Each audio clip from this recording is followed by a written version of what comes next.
આગામી હોળી ધૂળેટીના તહેવારને ધ્યાનમાં લઈ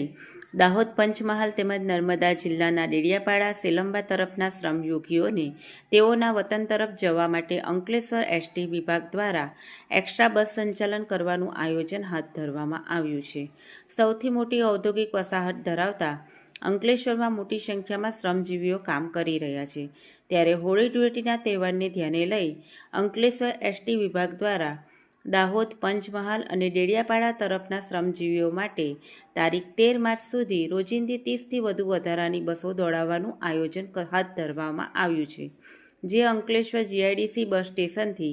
તારીખ 10 માર્ચથી 13 માર્ચ સુધી બસનું સંચાલન કરવાનું આયોજન કરવામાં આવ્યું છે। શ્રમયોગીઓને વતન જવા અર્થે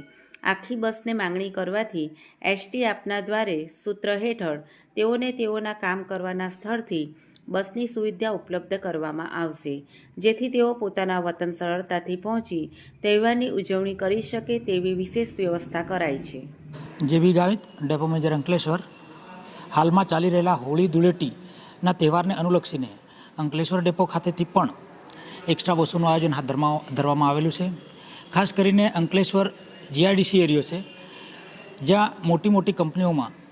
કામ અર્થે આવેલા શ્રમ યોગીઓને પોતાના માદરે વતન આ જે તહેવાર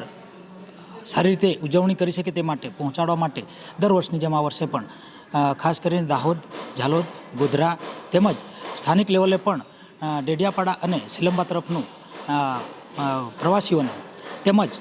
આ શ્રમજીવીઓને પોતાના વતન પણ સારી રીતે પહોંચી શકે તે માટે રોજિંદુ અમારું 10, 11, 12 અને 13 તારીખ સુધીનું આયોજન હાથ ધરવામાં આવેલ છે। મોટાભાગનું સંચાલન અમારા જીઆઈડીસી બસ સ્ટેશન ખાતેથી અમે હાથ ધરેલું છે, જેમાં રોજિંદી 10થી 12 ગાડીઓનું અમારું આયોજન રહે છે, એટલે 30થી 35 ગાડીઓનું અમારું એક્સ્ટ્રા સંચાલન માટેનું આયોજન કરવામાં આવેલું છે।